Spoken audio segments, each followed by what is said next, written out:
What's happened to Avadia? He's a cutie. He's a sweet one. Okay.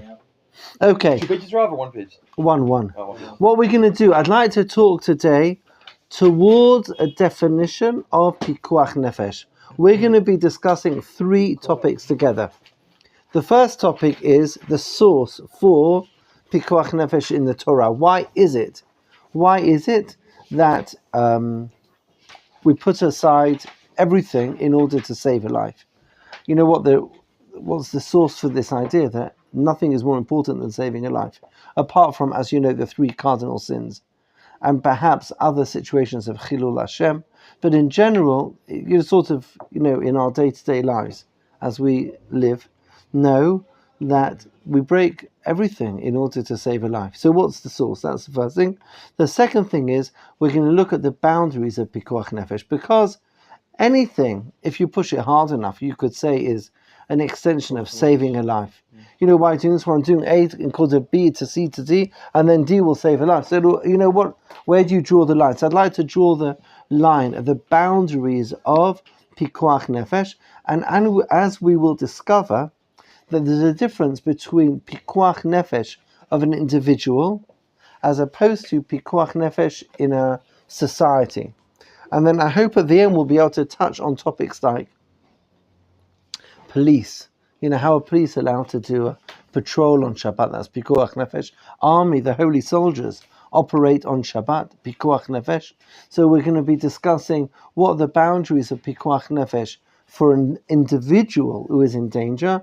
And then, Baruch Hashem, in this beautiful country, for the first time in 2,000 years, we can discuss what's it like on a society. If there's a country, what things would be allowed to do in a country, not because a particular person, but for societies. That'll be the last part of our discussion. Okay, is that clear to everybody? Just to reiterate, Pikuach Nefesh is such a, shalom aleichem, ma shalomcha. Not Yisrael. Hanania, that's right. Hananel, even better. Hananel, a joy to see you. We're about to start learning about Pikuach Nefesh. No, that Pikuach Nefesh is such a it's like fire. It could take over everything. So therefore, it's very important to really understand the boundaries, both in the public and in the private sphere. And that, in the next hour, is what we hope to do. Okay, so we're going to start with the source. The source for the idea of Pikuach Nefesh comes from the Torah. In fact, we looked at this briefly last week. We're going to look at this source in a little bit more detail. There are various sources, if you remember, in the Gemara. But this is after the debate, this was the one that was accepted by everybody. So the Torah tells us in Sefer Vayikra, Perek Yudchet Pasuk Hey, source number 1. Does everyone see a sheet? Source number 1, Torah says like this: Ushmartem et chukotai ve'et mishpatai asher ya'aseh otam ha'adam v'chai bahem ani Hashem. So you should observe my laws and my statutes, that a person shall do them, v'chai bahem, and through doing them you shall live. You hear that? V'chai bahem? Yes. On those words of v'chai bahem, the Midrash says, Minay shepikuach nefesh tochet haShabbat shneimar ushmartem et chukotav et mishpatav shenam v'chai bahem. V'chai bahem. The Midrash uses these words in order to make a drasha. V'chai bahem v'lo sheyamut bahem. In other words, the Torah wants us to grow, to thrive through our performance of mitzvot. Mitzvot are v'chai bahem, to live with. So if my performance of the mitzvah will lead to my demise, so then I shouldn't be doing that mitzvah. You follow? Why?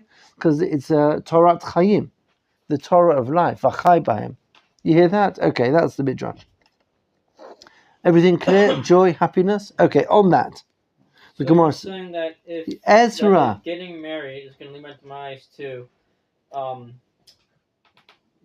having sinful thoughts about women, you're saying I shouldn't get married? I really don't understand what you're talking about. You said that if a mitzvah is going to lead to your demise, you shouldn't do it. Okay, I think what we're going to do, we'll continue, Ezra, if that's okay. Okay. So I'm not sure I fully understood your question there. But we're going to continue. Is that okay? Yes, okay. Source number 3. The Gemara says like this. The Gemara in Yuma. V'od amar Rabbi Matya ben Cheresh. HaChoshesh bigorno matilin lo sam betoch piv b'Shabbat mipnei shu safek nefashot v'chol safek nefashot doche et HaShabbat. The Gemara now gets practical. From discussing the Midrash on a conceptual level, you know that we are not allowed to prepare medication on Shabbat. You're not allowed to prepare medication on Shabbat because, well, it's a bit complicated, but there was no super farm in the olden days. If you were ill, you didn't go to the shop to buy an Acamol or whatever, Tylenol or whatever it's called. You would have to crush the leaves or whatever it is, the thing where you're making the medication with. And therefore, if I'm giving someone medication and I run out, I might whip out my mortar and pestle and make some more, which is an Isur D'Oraita of grinding, tochen. And therefore, in order to prevent people from coming to grind on Shabbat, they don't take medication. However, if someone is ill on Shabbat, but really in a safek, he calls it safek nefashot, which means that there is a possibility the person may not make it, even though the rabbi said you're not allowed to take medications, this person would be allowed to take medication. Why? V'chai bahem v'lo she'yamut bahem. You follow? So even though the rabbi said you're not allowed to take this medication, if the situation is dire, you are allowed to take it because Torah is for living, not for demising. Joy? Excellent. So you see see what we've done. We went from the Pasuk, which was, God's word, and then the Midrash that added this, V'chai bahem v'lo she'yamut bahem, and then practical ramifications of that in the Gemara. The Gemara goes down, continues to the Shulchan Aruch. In the Shulchan Aruch, I mentioned this so many times, and you should see it over here. Source number 4. I got so excited, I even put one word in italics. Can you spot it? Number 4? No? mitzvah. Oh, excellent, very good.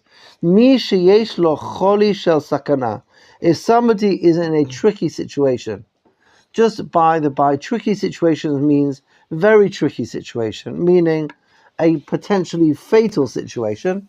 So the Torah does not say, the Shulchan Aruch does not say you are allowed to break Shabbat for them. You follow? It says mitzvah lechalel alav et Shabbat. V'hazaris harizem meshubach. Someone who does not wait. That's the praiseworthy to do things. V'shoel. And if somebody lingers, harei shofech damim. That's really a very, very strong thing to say. Really, really strong thing to say. Shofech damim. You have to do it as quickly as possible. Now, let's say you're in a shul.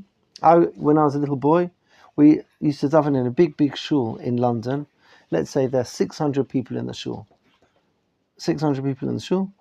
And a lot of people come to shul on a Friday before Shabbat, and they keep their phones in the Bet Knesset, because after Shabbat they'll take it home again. Somebody is in shul and they faint. So 500 people see this person faint, they all take out their phones to call. So that's 500 people all broke Shabbat. Nachon? We only need one person to make the phone call. So... It's fine. Oh, go on. I think I read it in the Kitzur that when there's an emergency case and somebody, they bring an example of the Cholin needs a fig, and 2 people run and bring the fig, like taking it from the tree. It's in Right. On Shabbat. It's okay for both. Yes, why? Correct, exactly. So the Pikuach Nefesh, at the moment that I'm doing it, I believe I'm doing it to save this person's life. Why? I mean, even if it was unnecessary, somebody else actually, they answered somebody else, because you have to get it ingrained in your halachic consciousness. Do you know what your halachic consciousness is? Your halachic consciousness, I mean, like your natural instinct, your halachic instinct has to be that if someone's in danger on Shabbat, I'm going to break Shabbat in order to save them. And I can't change that instinct, because if I change it, may once be there by myself. And then if I linger, I could, if I hesitate, I could put that person in a tricky situation. You follow? It's exactly as you said, Yisrael. Thank you. Now, if we continue on this idea, so this is now talking about, we spoke now to the Shulchan Aruch about saving a life. Now we're talking about preventing somebody from coming into danger. לפיכך נברא אדם יחידי ללמדך שכל המאבד נפש אחד מישראל מעלה עליו הכתוב כאילו איבד עולם מלא וכל המקיים נפש אחד מישראל מעלה עליו הכתוב כאילו קיים עולם מלא. Isn't that beautiful? Do you follow what he's saying? If you save one life, it's as if you saved the whole world. Why? Because each person is born, everybody was born as an individual, and each person is a world. So therefore, if I save one person, as if I save the whole world. And therefore, it is incredibly important to, to take this seriously. And we need to have our Pikuach, Nefesh, antenna out on a Shabbat. That if chas v'shalom there was a need, I would know what I need to do. You follow? Does that make sense? Joy, happiness? Yeah. Okay, there is a problem with it, and that's what I want to go to now. If my antenna is too strong, I could end up, violating Shabbat every week. And there are lots of situations that I could be in that could potentially be a saving of a life. But if it's such an important mitzvah, then there are lots of stuff that I could be doing that could be saving a life. So I know in America, 100 years ago, when people first came from Europe to America at the beginning of the 20th century, to Ellis Island, and many of them were Shomrei Shabbat, and then they would break Shabbat because they have to earn a parnasah. So I could say, well, it's Pikuach Nefesh because, I need a job in order to buy food for my family. And if I can't buy food for the family, then we won't survive. So therefore, it's Pikuach Nefesh for me to work on Shabbat. Now, why is... Really? Is that true? No. So I'm saying, how is that? But what? Yeah, whoa. Yeah, it's like raw, right? Yeah, yes, that's not true. Just don't anyone get there. No, but what? But if it's such a big mitzvah, why is that not Pikuach Nefesh? Why is that not saving of a life? I mean, if we're taking it's such a mitzvah and Kolam Makayim Nefesh Echad Yisrael, if I save one life, it's like I save the whole world. I'm involved in. I work in a factory producing some medication, aspirin. There was an aspirin shortage a couple of years ago.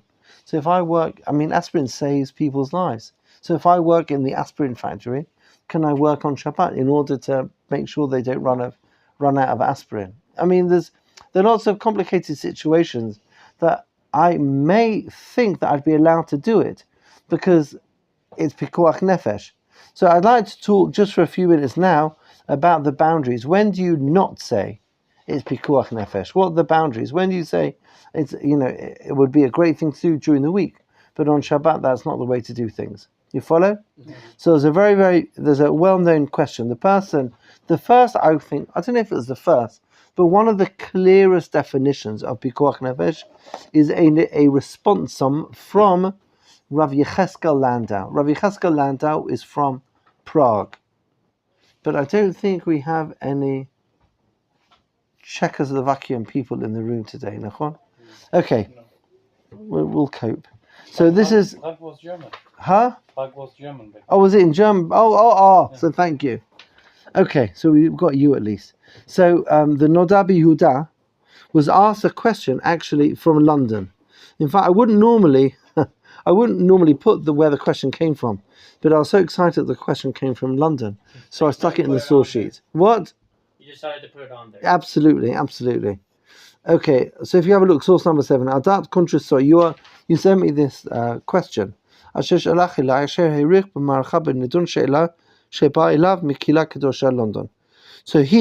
the Nodabi Yehuda, Rav Yecheskel Landau, was like the rabbi of the rabbis. So people would ask rabbis questions, and if they didn't know the answer, they would send their question to him, and he would answer. So there was a very learned man, a rabbi of a community, who sent a question from somebody who had asked him from London, and he, the Nodabi Yehuda, was answering the question that was sent him from the rabbi. You follow? Yeah. This is the story. מעשה שאירע שם in London, באחד שחלה בחולי האבן בכיסו. He had gallstones. והרופאים חתכו כדרכם בעסק הרפואה, and the doctors operated on him. במכה כזו ולא עלתה לו תרופה, הוא מת. Unfortunately, the operation was not a great success. In fact, the person being operated on did not make it till the end of the operation. So now they've got this dead person and the gallstones, and they want to know how to proceed. ונשאלו שם חכמי העיר, the people, the rabbis of London asked, אם מותר לחתוך בגוף המת במקום הזה כדי לראות במופת שורש המכה הזאת, כדי להתלמד מזה בהנהגת הרופאים, מכאן ולהבא. I'm not sure why there's a gap between those two lines there. אם יקרה מקרה כזה שידעו איך יתנהגו בעניין חיתוך, וצריך לפרוע ושלא להרבות בחיתוך כדי למעט סכנות החיתוך, אם יש בזה איסור משום דעת בי ניבול המת. או לא מותר משום דעתי מיני הצלה נפשו להבא, להיות מזהר זהיר במלאכה זו על תכליתה. Okay, so what happened is the doctors of London, wanted to operate on this person who didn't make it through the operation, because obviously this procedure went wrong. And they want to know what went wrong, the doctors, because they'd like to not make the same mistake next time. Whatever went wrong. Against halacha because you're not allowed to like do an autopsy. Or Oh, Ezra, you are such a superstar. I have no clue where the halacha comes from, but I heard that that's one of the reasons why someone cannot be cremated. Spot on, excellent. There is a concept in halakha. In fact, we could talk about autopsies one day. I have no clue why. Where is the source for this? There is a posuk. The Torah tells us that if somebody, the punishment for certain crimes is hanging. I mean, somebody is killed and then the body is hanged, and you're not allowed to leave a body hanging overnight, because it's the Rashi tells that Killata Elokim Talui is the words of the pasuk, and Rashi, based on the Midrash, tells a story. It's a terrible story. It's a very important idea for us all to know, though, about two identical twins. Do you know? I mean, I suppose you could just say identical twins, couldn't you? The two there was a bit. That two was a bit superfluous. Sorry about that. Twins, identical twins. One of them was the king, and the other one was like this outrageous, terrible, terrible person who committed crimes. And do you know the story? Yeah. Oh, yeah. Go on. So what happened? Oh yeah, so the king and the thief, they are like semblance, like Exactly. facial semblance. One has been caught stealing, Mm-hmm. and his brother is obviously a king. So the brother has been hanged and publicized by the people. Mm-hmm. And when the people see this and the king, they're like thinking like it's the king who's being hanged. Exactly. You follow? Yeah. Everybody walks past and they see this body hanging on the gallows and think the king has gone. Oh, shalom aleichem. Oh, shalom aleichem. Welcome, welcome. Ma shalomchem. What a pleasure to meet you. Excellent. Come inside. A pleasure to meet you. Kol beseder? We came from Sederot. There is many Tilim. Oh, you just come from there just now. Yes, now we are taking shelter in the hotel here in Sarel, Jerusalem. Oh my gosh, you've just arrived from Sderot. Oh, should be Yeah, Pikuach Nefesh. oh my gosh, well, yeah, it is Pikuach Nefesh. That's really the time. That's our topic. I hope that you and everybody, Be'ezrat Hashem, should come out of this peacefully. Besorot tovot yishvot v'nechamot. Lanu l'chol Yisrael. Amen. Amen. Okay. People. Yes. So here we're talking about Nivul Amet. So the people look at this body and they assume it's the king. So that explains the pasuk. That the Rashi explains why is it that you're not allowed to leave a dead body hanging overnight, because lahavdil, we are created b'tzelem Elokim. We are created in God's image. But you have to understand that it's such a deep idea that we are creating God's image, which means that if this body is hanging, it's like we are the identical twin. Isn't that apart from you are tzaddikim, Baruch Hashem? So other than that part of the mashal, but we are identical twins with the Eibishter. And therefore, nivul hamet, any disregard for the met, is a disregard for the image of Hashem. You follow? And therefore, you're not allowed to cut up a body. So the question is, can I push aside that isur of nivul hamet? Would I be allowed to push that aside in order to do an autopsy, in order to save a life? I'm doing this autopsy to find out why the operation went wrong, but I want to know why the operation went wrong in case I have to do the same operation again and I won't make the same mistake again. You follow the question? Yeah. So that was a question asked to the Nodab Yehuda. Are you allowed to operate? Do we say Pikuach Nefesh pushes aside Nivul Hamet? Is this Pikuach Nefesh? Go on. I think so. Excellent. Go on. Ata yechol lenamek. Because like you said, that like to help with the next time. So like if they don't do it, then the next time the guy can die again, and then it's be like the same domino effect. Everybody's dying, and they're not sure why it's happening. So of course, Pikuach Nefesh, because you have to. Tachlis, the only reason why I'm doing this operation is for the sake of Pikuach Nefesh, right? Anyone else? Excellent, thank you. Dor, anyone else? Any other thoughts? Does everyone understand the dilemma? Yisrael. When the operation was really specific, like quite unique on this person, and we don't know that if in the future there will be a case like this, that will be not, maybe. Excellent. Yisrael, that's a very, very good point. The Nodab Yehuda mentions your limitation. Let me share with you the Nodab Yehuda. That was excellent. Share with you Nodab Yehuda and tell me what you think. We're talking about Pikuach Nefesh, saving another person's life, and we're talking about it in the public and the private sphere. But at the moment we're in the private sphere. So the Nodab Yehuda answers like this. Aval ani tameh halo im ze yikra afilu safek hasal אבל אם כן, למה לכם כל הפלפון והלא זהו דין ארוך מופרש שאפילו ספק דוחה שבת. Right? וכל ספק נפשות דוחה שבת. ולא ספק שבת זו, אלא אפילו ספק שבת אחרת. He says, I'm not worried about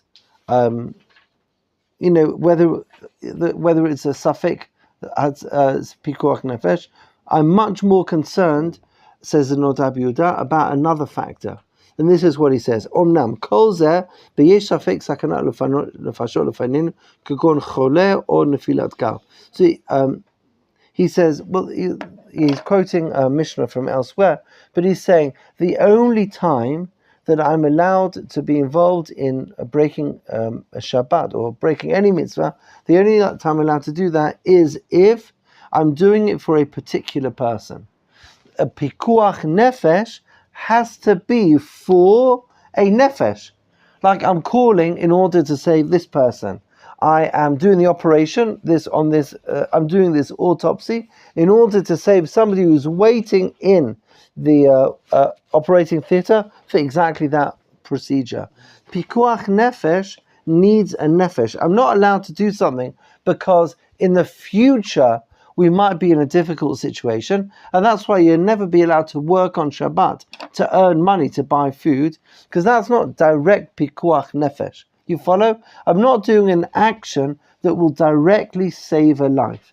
Pikuach nefesh is only if I'm doing an action that will directly save a life. So if I'm doing an action that directly saves a life, then I'd be allowed to do pikuach. Then I'd be allowed to break Shabbat or do the autopsy. Is that clear? Now that remains, this was 250 years ago, that remains the definition of Pikuach Nefesh until today, that if I want to understand when are you allowed to do Pikuach Nefesh, you're allowed to do it when your action is directly saving a life. Beseder, Barur, Joy? I mean, Lav Dafka directly, I could call the ambulance, they'll come, but I'm directly involved in saving a particular person's life. That's probably a better way to put it. I'm involved in saving a particular person's life. But if I'm doing research, or I'm trying to make sure nothing goes wrong in the future, then I wouldn't be allowed to do it. No. You would not be allowed to do it. So for the research, you would not be allowed to do it. That's also Sounds wrong. like in the. That's strong. But you're Baruch Hashem, you're here now. Aren't you Yeah, happy? it's good. It's Thank God for the Alright, Nodab Baruch Yehuda. Hashem, Baruch Hashem. I think that's also the common answer to the question for organ donation. You're allowed to donate your organs when you have a specific like case, somebody who needs your your organ. Yeah, on the day Yeah. on the Nachon, day, nachon. Yeah. I think there's even Yes. like a kosher. Yes, exactly. Yeah, but So but it's always the case because you would never. The organ can only survive for a couple of minutes outside, so it would always be directly to save a life. So there's this organization in Lakewood that like does kidney transplants, everything all for like Jewish people. Like they find someone who wants to donate, find someone who needs it and everything and all. And I forgot what they're called, but my father was part of them, and he said that partially the reason why one of the reasons why it's okay to do is because you're doing it. It's not like you're gonna be like doing an affair of leaving the body hanging. You're still gonna be alive. You're still gonna be there next day and everything and all. Right? Yes, of course. If you're saving a life, then nivul hamet gets pushed aside. Exactly. I would say, are you allowed to? There's a big debate in general about organ donation, but I'm not going to enter that debate now because it's complicated.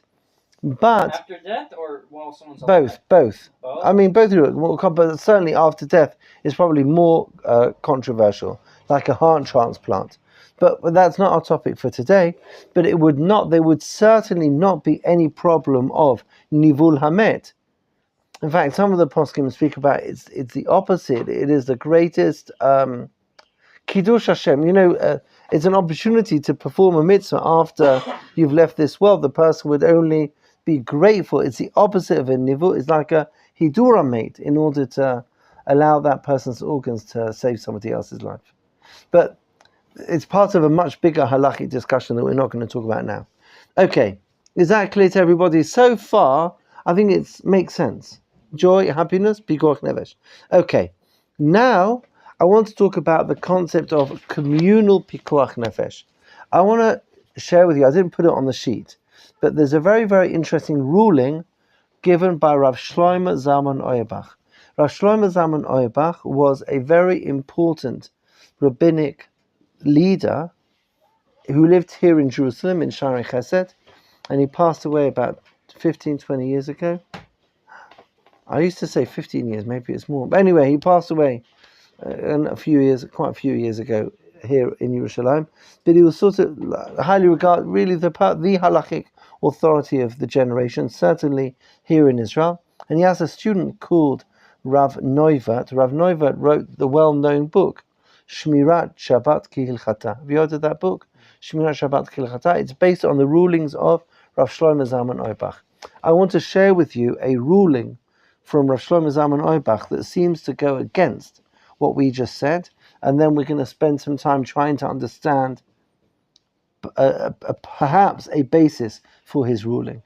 Rav Shlomo Zalman Auerbach rules, if I'm walking down the road on Shabbat and I see an electricity pole that fell over, or a wire that got cut and is now hanging down and it's in reach of people, and if I were to touch that wire, chas v'sholom, I get electrocuted. According to Rav Shlomo Zalman Auerbach, you are allowed to call the electricity company on Shabbat to report it in order to fix it. Yeah. But according to what we've just said in the Nodab Yehuda, there's nobody in danger this minute. You follow? See that electricity? I could spend the rest of Shabbat saying, whoa. That I could spend the rest of Shabbat standing right by it, making sure no one comes near it. And yet we don't need to do that. You're allowed to call the electricity company, but there's no nefesh. We just said, according to the Nodab Yehuda, there has to be a person there whose life I'm saving. Nachon? I'm doing something to directly save a life.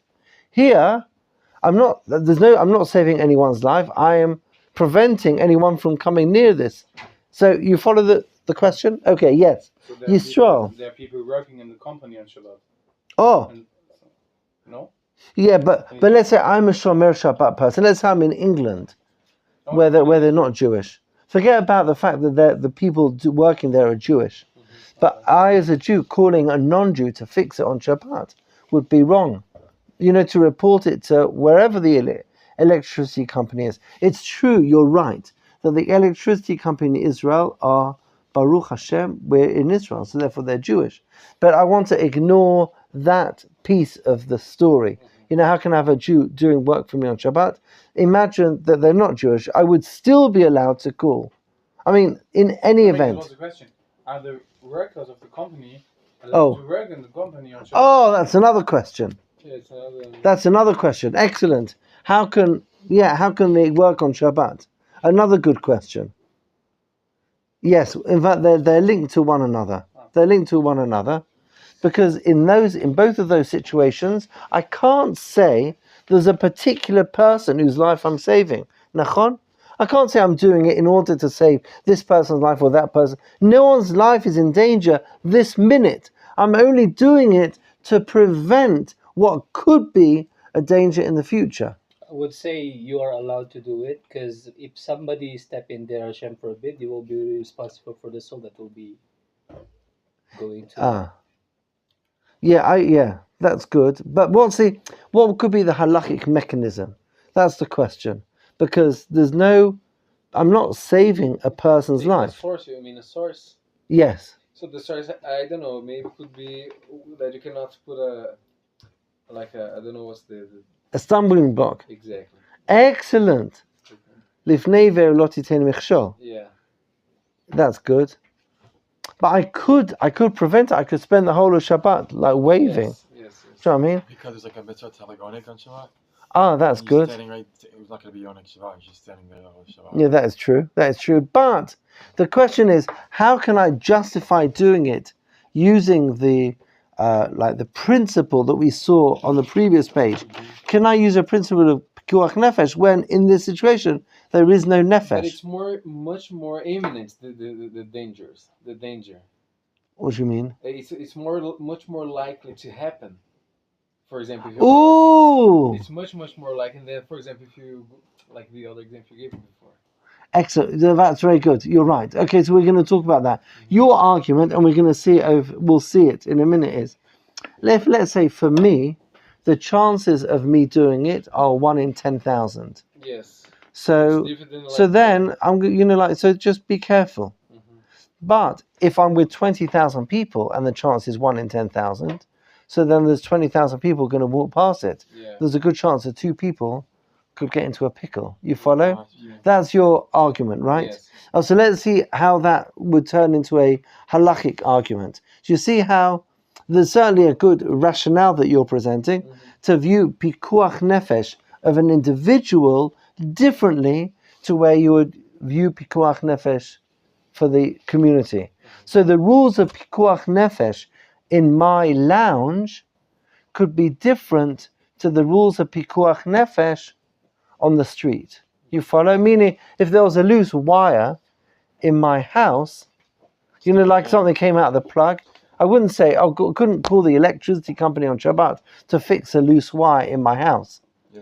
But if it's on the street, do you see that there could be a difference between the same scenario in different places? Why? So let's look now at source number 8. This is so interesting. There is a statement now. The Gemara over here, in source number 8, just understand the context of this piece of Gemara. We're going to learn the words of Shmuel. And the Gemara over here is having a discussion that's got nothing to do with Pikuach Nefesh. The Gemara's discussion is about a concept of Melacha she'einat tzricha legufa, which means if I do a Melacha, but without any intention to do a Melacha. A well-known example of that is if I'm... No, a better one would be if I'm pushing an agala, pushing a buggy or a wheelchair through a muddy field. Or like a grass, like through the park. The what? Walking over the grass. Or pushing. When you walk, you don't normally make such a. But if it's a larger person in a wheelchair, there's a good chance there'll be a charitz. Charitz is like what do you call it? Yeah, make tracks. Making tracks, which is melacha of which would be a melacha on Shabbat of plowing, which is asur on Shabbat. Now I'm not plowing. It's true that I've turned the earth. Meaning, if I was trying to plow, this is what I would have done. But I'm just trying to get from A to B. So that's a melacha. I did do the melacha, but I had no intention to do the melacha. I was trying to do something else. So there's a Gemara over there is discussing if I intended or didn't intend to do melacha, would you be liable or not liable? You follow? And there's machloket between the rabbis and Rabbi Shimon. In that context, the Gemara quotes a very interesting ruling by someone called Shmuel. Shmuel is one of the first generation Amoraim in Bavel. So he talks about a public thoroughfare, and he says, Mechabin, you are allowed to extinguish Gachelet shel matechet birshut harabim bishvil shelo yazoku barabim. You are allowed to extinguish a red hot or a very hot, lav dafka red, a dangerously hot piece of metal. You're allowed to pour water on it to turn it off, to extinguish it. To cool it down. You'd be allowed to do that on Shabbat, but you would not be allowed to do that for a piece of wood, a burning piece of wood. That's what the Gemara says. Now, the question is, what's the difference between very hot metal and very hot wood? Now, in the context of the Gemara, the reason Rashi explains that this may support one of the position of the rabbis, if I remember correctly, support the position of the rabbis against Rabbi Shimon in their debate, because if I extinguish burning wood on Shabbat, I create coal.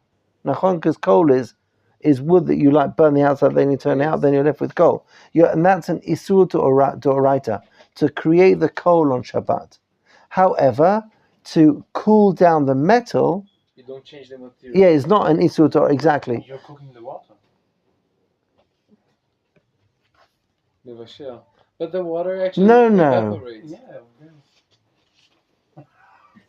Because you're pouring water onto. I don't think. Well, true enough, because if you pour enough water, then it will extinguish quickly. You know what I mean?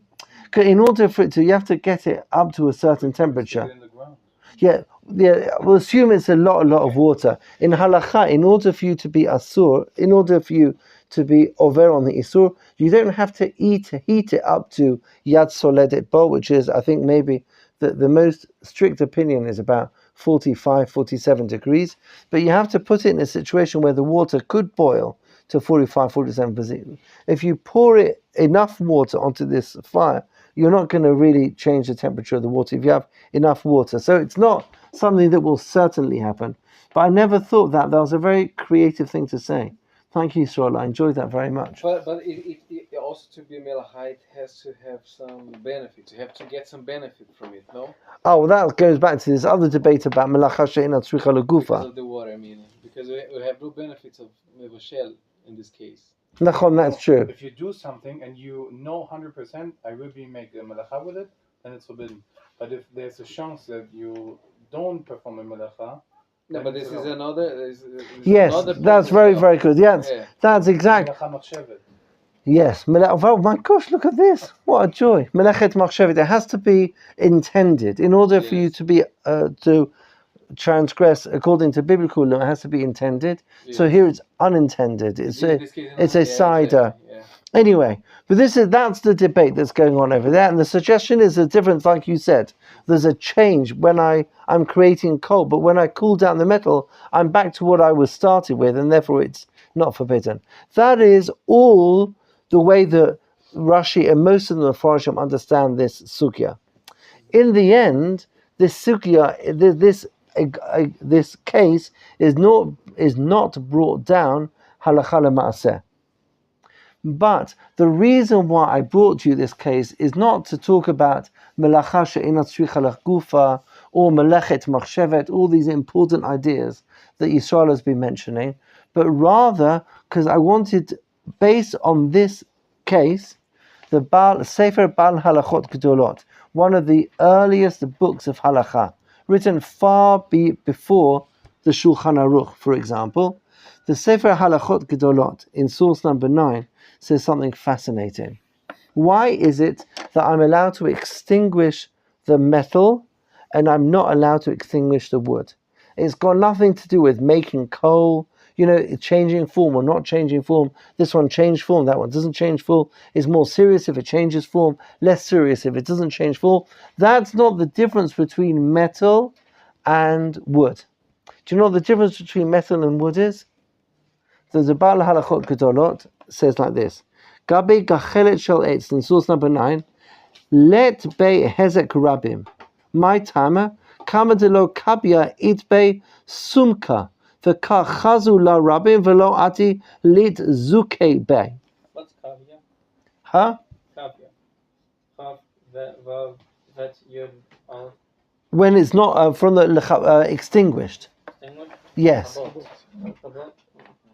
Lechabot is to extinguish. As long as when there's a fire, the burning wood, everyone sees burning wood. And because everyone can see the burning wood, everybody knows avoid the burning wood, because if you come near it, you'll get hurt. You follow? However, if it's boiling metal, even though it could be very hot, however, people would not see the metal, and therefore the metal presents a danger to everybody. You follow? Boiling metal is more dangerous than boiling wood. Why? Boiling metal is something that I can't, you need to touch it to find out if you're going to get burnt. And therefore, since it's just this piece of metal, this beam of metal, which is boiling hot, and anyone could really cause themselves serious damage, therefore you're allowed to extinguish it. Not because it's any less serious. In other words, it's the same transgression. It is as forbidden to extinguish the metal as it is to distinguish the wood. So what's the difference between the metal and the wood? The difference is that metal, I can't see it, and wood, I can see it. And therefore, it presents a greater danger. So we see that if something presents a greater danger, if it's more likely that people will hurt themselves, then you'd be allowed to break Shabbat to extinguish it. Isn't that brilliant? You hear that? That is the Baal Halachot Gedolot. Okay. So their argument, according to the Baal Halachot Gedolot, the Shmuel is teaching us nothing to do with Malacha Shetzricha Leguva, Malacha She'ena Tzricha Leguva. It's not part of this debate between Rabbi Shimon and the Chachamim. The reason why Shmuel made this statement is that there are certain things that are a danger to the public, like our metal thing. You follow? So the metal in the street is dangerous because it presents a danger to the public. But if it was at home, if I on a Friday afternoon, I ironed my shirt on Friday afternoon, and then I ran off to shul and I forgot to unplug the iron. So I've got this boiling metal in my house. Nobody would say, "Oh, you're allowed to unplug it. It's boiling metal." Here, the Mishnah told us, Shmuel told us, boiling metal, you're allowed to extinguish it on Shabbat. No, because it's boiling metal in a public area. You follow? But if it's my iron in the home, then you just close the door and make sure nobody comes near it. Yeah. But there would never be a heter. You follow? Does that make sense? Yeah. That's the difference between the public and the private. Okay, joy, happiness, Baal Halachot Gedolot. Following that theme, the Run in source number 10 says the same thing. Eich yatir Shmuel melacha d'oraita. How would Shmuel allow you to transgress a mitzvah d'oraita? Shelo b'makom sakana, because there's no immediate danger, meaning there's no one's life is in danger this minute. You follow? No one's life is in danger this minute. Ella shenirah shesover The Nazika de Rabin Kasakanat Nefashot Chashiv Lei. Nazika de Rabim, a dangerous thing in a public area is more dangerous, you understand, or Yes. than it would be in a private area. We're going to add something? No. Michael? Perfect. I'll just remember your name. Oh, where? There's another Michael. Right. It's So- two others. We'll send them all blessings. Is that okay? Will you remember that? Of course. Thank you so much. Okay, those are the words of the Baal Halachot Gedolot and Ran. Now, in a different context, I'll just mention very, very briefly, source number 12. We see the Maggid Mishnah. The Maggid Mishnah on the Rambam. The Rambam is talking in a different context, but the Maggid Mishnah also uses this same phrase. Sherabim nizokim bo chashiv leka sakanat nefashot. Since many people could come in danger through it, therefore it is considered as sakanat nefashot.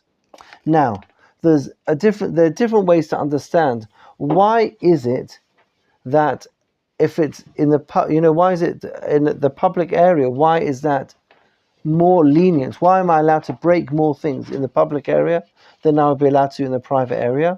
One rationale is statistics. It's just statistics. If there's 1 in a million chance, but there are a million people here, so then it's going to happen. Chas v'shalom. You follow? But if you're in a home, then it wouldn't happen. That's one rationale to explain why in a public area we're stricter than in a private area. Any other ideas why they would be different? Public as opposed to the private? This is just a wild shot. Maybe because in private, like the whole thing where ehuv, public, like if you're trying to do it, they might also do malacha carrying, by accident or something. That makes sense. That's okay. So that's Maybe the private it's easier to prevent. Because I'm more in control in the private. You have more control. Yeah. As I said, Yeah, very, excellent. Yeah, very good. 2 chairs. Yeah, meaning I'm in control in the private, and therefore it's safer. But in the public, just like it's a very. The statistics I think is the obvious one, but I think there's a lot more to to talk about the difference between a private area and a public area. That I'm in control in the private area, and therefore is by definition safe. But in a public area, well, I'm not in control, and therefore it's by definition a more dangerous place to be. Even if the numbers don't match up, you follow? And therefore I'll be allowed to I'll be allowed to do things in the public area that I would not be allowed to do in the private area.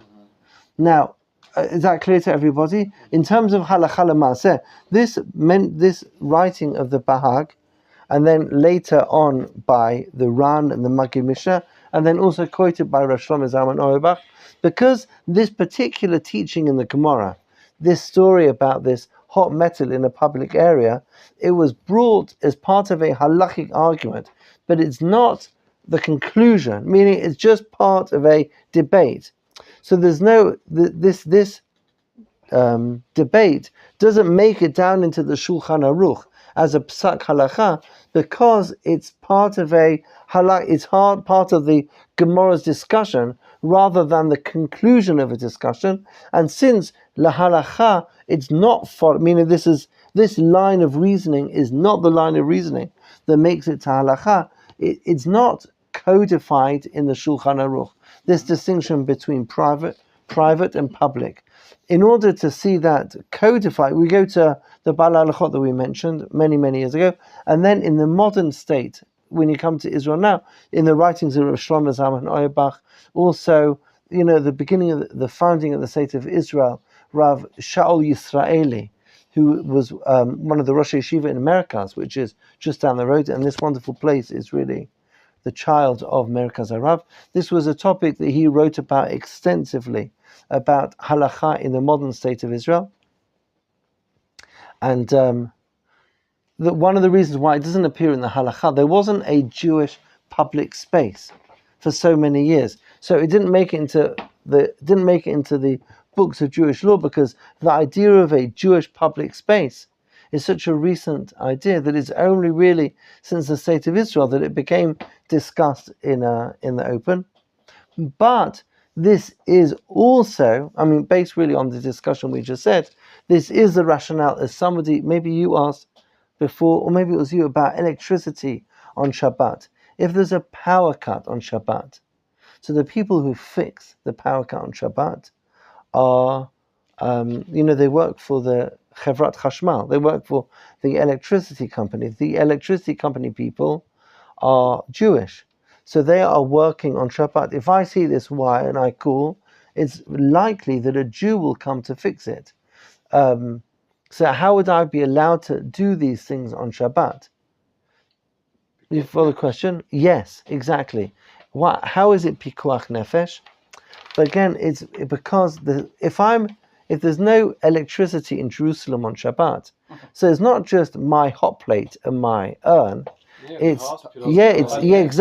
But there's also people who might have all sorts of machines at home. Why double? No hot shulin on Shabbat, that's Pikuach Nefesh. Oh, you're right, Yisrael. I'm sorry. Don't know what I was thinking. Thank you for that. No, but I'm putting that to one side, if you would, if you'll be so good. There's also people at home. It's not, if it was just hospitals, many hospitals have generators, but a lot of people at home have got all sorts of machines, especially nowadays, where there's a real effort to keep as few people in hospitals as possible. There are many people in their homes that have got these machines, but this idea of Pikuach Nefesh, like communal Pikuach, when I'm doing it, it will certainly save a life. That is why we use, that's the rationale with which we use electricity on Shabbat. That's all somewhere in the middle.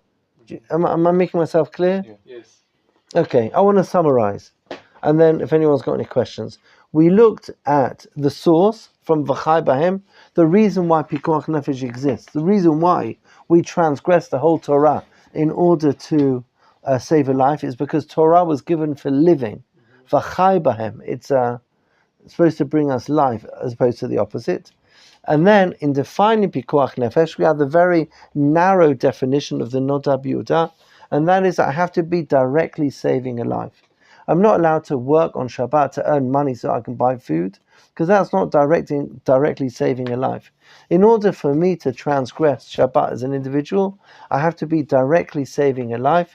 But remember that to do so is a mitzvah, meaning it's when it's necessary, it's a mitzvah to do so. But it only applies if I'm doing it to save a particular life. Joy? Then we looked at the wider, like Pikuach Nefesh in the public sphere, and we saw that it's much, the definition of what you're allowed to do is much wider. Why? Because the dangers in the public sphere are greater. So if there's a boiling metal, I'm allowed to extinguish the boiling metal.